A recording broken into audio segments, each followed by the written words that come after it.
এবার জোয়ার ভাটার স্রোত কাজে লাগিয়ে উৎপাদন হচ্ছে বিদ্যুৎ।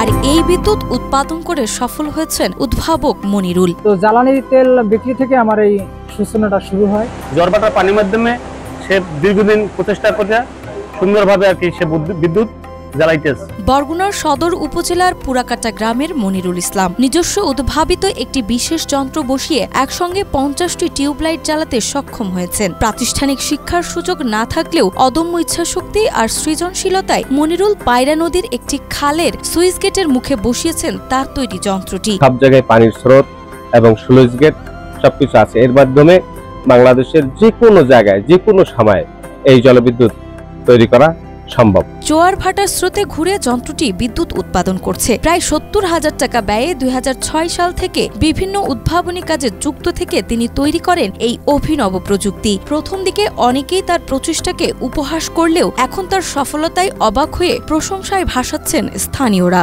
নিজের প্রচেষ্টায় এভাবে বিদ্যুৎ উৎপাদন হয়, তাহলে আমাদের এলাকায় মহল্লায় প্রত্যেকটা উন্নয়নমূলক কাজ যদি এবার প্রত্যেকে করে, আমার মনে হয় প্রত্যেকটা বাংলাদেশে টোটাল বিভাগই যদি উৎপাদন শুরু হয় তাহলে ভালো হবে অনেক। মনিরুল হক সহ স্থানীয় সচেতন মহলের মতে প্রাকৃতিক শক্তিকে কাজে লাগিয়ে বিদ্যুৎ উৎপাদন করলে জ্বালানি খরচ অনেকটাই কমানো যাবে। তবে তারা মনে করছেন ছোট পরিসরে উৎপাদন সফল হলেও বাণিজ্যিকভাবে প্রয়োগের জন্য প্রয়োজন আরও গবেষণা ও সরকারি পৃষ্ঠপোষকতা।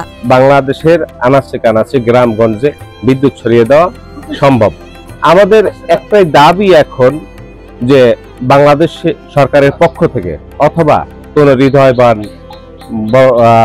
টাকা পয়সাওয়ালা ভালো লোকদের কাছ থেকে যদি তাকে সাহায্য সহযোগিতা করা হয়। উপকূলীয় এলাকায় এই প্রযুক্তি সম্প্রসারণ সম্ভব হলে জোয়ার ভাটার স্রোতের শক্তিতেই আলো ছড়িয়ে পড়বে সমগ্র দেশে, যা হবে এক অনন্য সৃষ্টি।